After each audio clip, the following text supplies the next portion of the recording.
Ketika salah satu di antara pasangan ini punya utang, dan utang itu utang pribadi, apakah pasangannya punya kewajiban untuk bayari utang itu atau bantu bayari? Jawabannya tidak wajib. Open Mic ANB. Ustadz, ini mau tanya kaitannya dengan pernikahan, Ustadz. Karena ada kasus suami istri itu ketika nikah baru kebongkar gitu ya, dalam tanda kutip tentunya, hal-hal yang sebelum nikah nggak tahu. Contoh misalkan setelah nikah suami baru tahu kalau ternyata istri punya cicilan yang lumayan besar.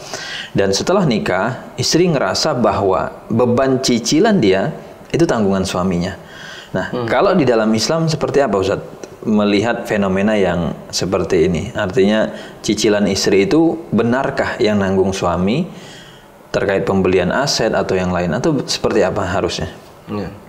Alhamdulillah wassalatu wassalamu ala Rasulillah. Pertama yang perlu kita pahami bahwa dalam pernikahan itu tidak hanya menggabungkan dua insan ya, tapi menggabungkan dua keluarga besar.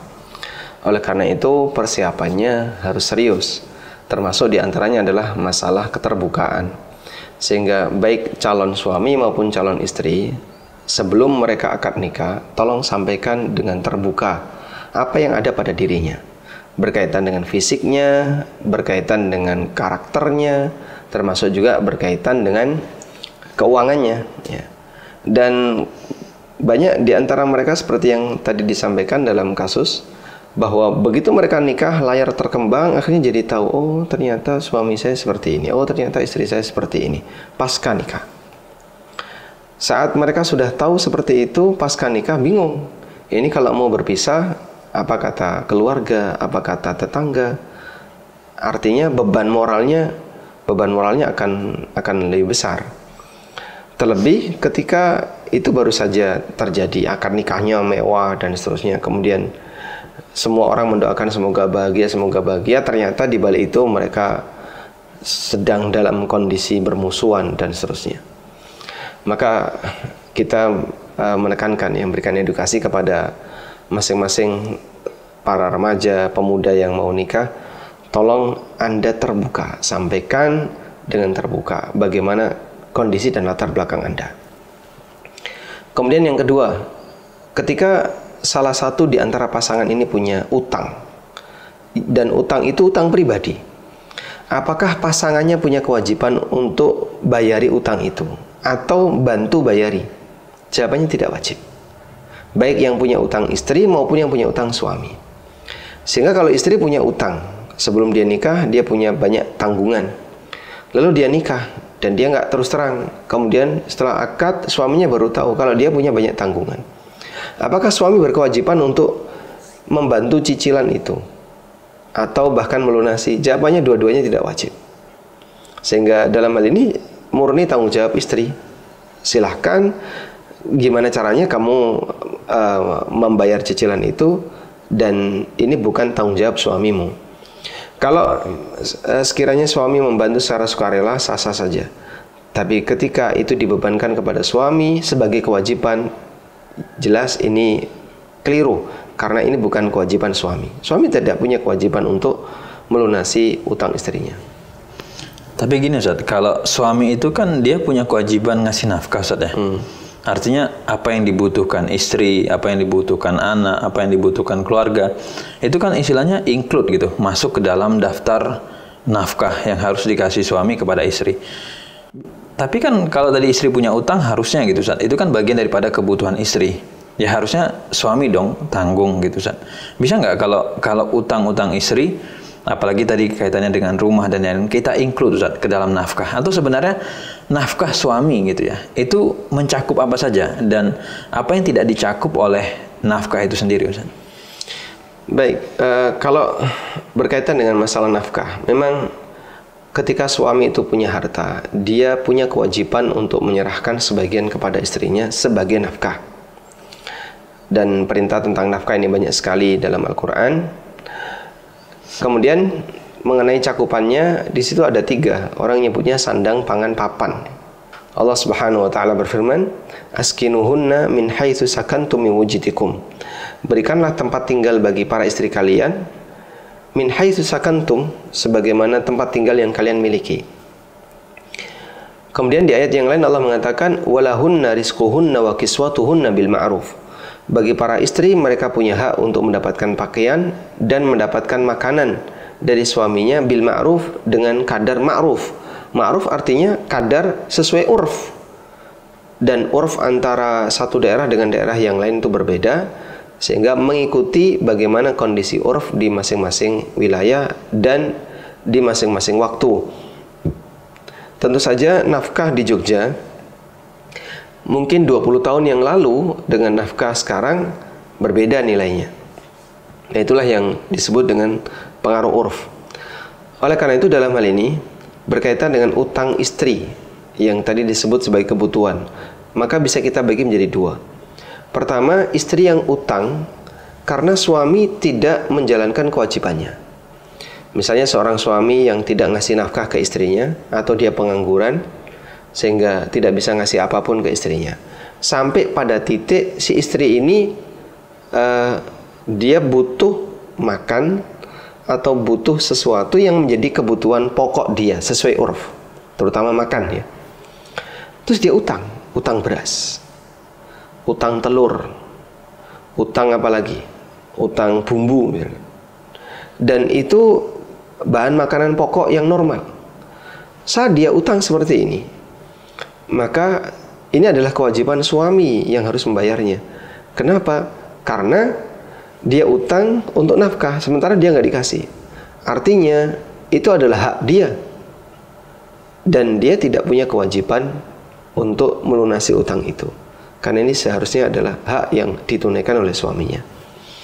Yang kedua, utang di luar kebutuhan nafkah. Kalau utang di luar kebutuhan nafkah, misalnya utang untuk perabotan, utang untuk kemewahan, utang untuk jalan-jalan dan seterusnya, ini murni tanggung jawab yang berutang, baik suami maupun istri. Karena itu kalau istri misalnya utang ya untuk sifatnya hidup yang hedonis ya, kemudian dia kehidupannya penuh dengan fasilitas, tapi dia utang dengan nilai yang besar, maka murni menjadi tanggung jawab dia selama suami telah memberikan nafkah yang cukup bagi dia. Sehingga dalam hal ini walaupun istri dia punya utang yang besar, tapi suami tidak wajib untuk memberikan melunasi atau membantu pelunasan, karena itu bukan bagian dari kebutuhan pokok. Baik Ustaz, kalau ada kasus suami tidak pernah ngasih nafkah Ustaz, lalu suami ini meninggal, boleh nggak Ustaz si istri saat si suami meninggal dan dia punya harta buat tagihan Ustaz? Saya nggak pernah dinafkahi selama 20 tahun. Biaya nafkah itu selama 20 tahun uang saya, hasil kerja saya. Ini tagihan utang suami ke saya. Sebelum bagi waris, potong dulu utang nafkah. Setelah itu baru bagi waris. Boleh nggak kalau di-includekan seperti itu? Jadi ulama beda pendapat ketika ada seorang suami yang tidak menafkahi istrinya dalam kurun waktu yang lama. Setelah itu dia bertobat ya. Lalu dia kembali ke istrinya. Apakah nafkah yang tidak diberikan dalam waktu yang lama tadi jadi utang? Ada dua pendapat, dan pendapat yang lebih kuat dari pendapat jumhur itu jadi utang. Sehingga suami punya kewajiban, misalnya dia meninggalkan istrinya selama 5 tahun, per bulan anggaplah 2 juta. Berarti 2 kali 12 kali 5. Itu total kewajiban yang harus diserahkan dari suami kepada istrinya.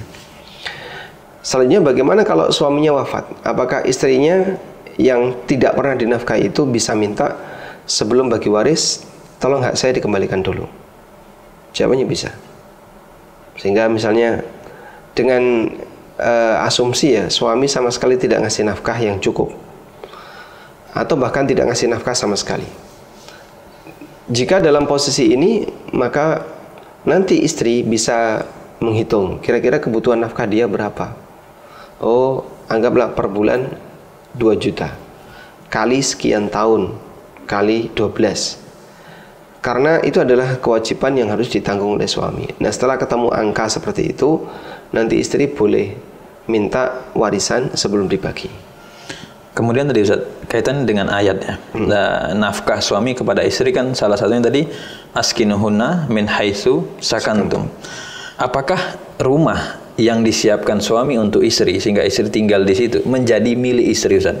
Atau status rumah ini tetap milik suami? Karena ini kaitannya nanti dengan gonogini, Ustaz. Jadi di masyarakat itu beranggapan bahwa rumah yang disiapkan suami untuk nafkah saat tadi papan gitu ya, sandang pangan papan, itu dipahami oleh sebagian masyarakat ya ini miliknya istri. Atau mungkin 50%-nya milik istri, sehingga pada saat si suami meninggal, istri bilang, ini rumah nafkah untuk saya, jangan dibagi waris, itu rumah saya. Atau 50%-nya punya saya, yang bagi waris 50 saja. Itu gimana memahami rumah yang disiapkan suami tadi, Ustaz? Baik, sebatas tinggal ya. Sebatas tinggal, kemudian membawa, itu bukan pemilik. Kita sepakat akan itu. Ada banyak orang yang tinggal di rumah kontrakan, tapi dia tidak disebut pemilik kontrakan. Membawa juga demikian. Membawa itu belum tentu jadi pemilik. Misalnya, tolong bawakan ini ya. Bawakan ini, nanti saya mau balik sebentar lagi.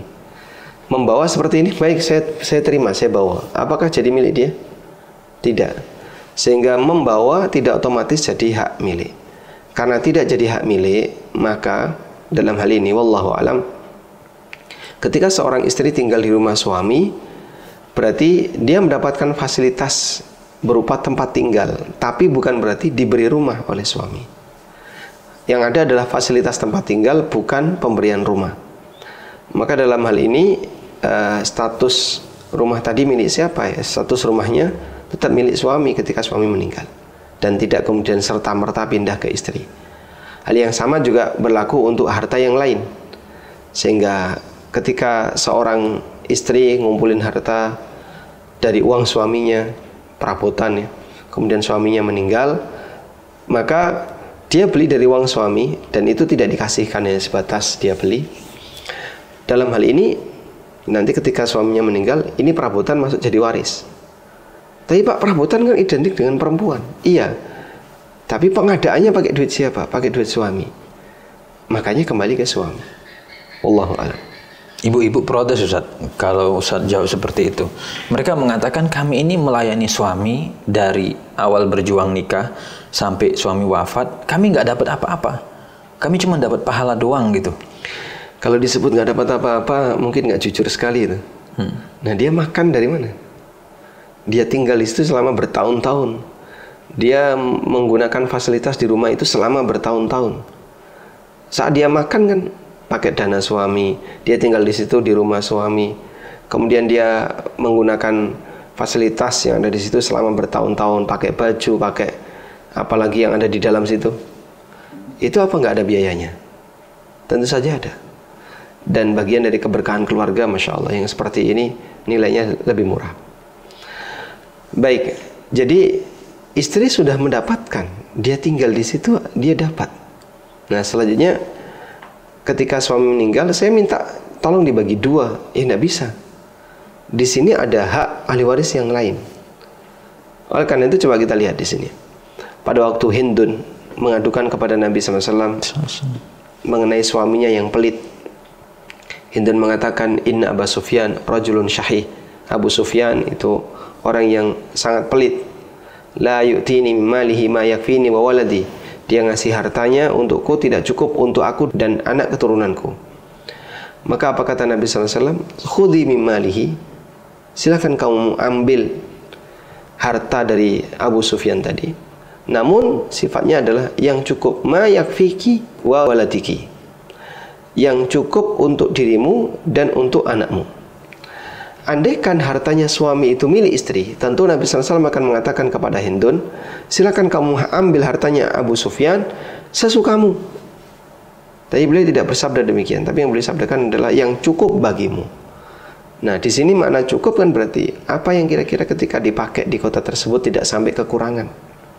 Kalau sampai pada titik itu, sejatinya harta tersebut kembali ke suami dan istri sudah mendapatkan hak nafkah dan seterusnya.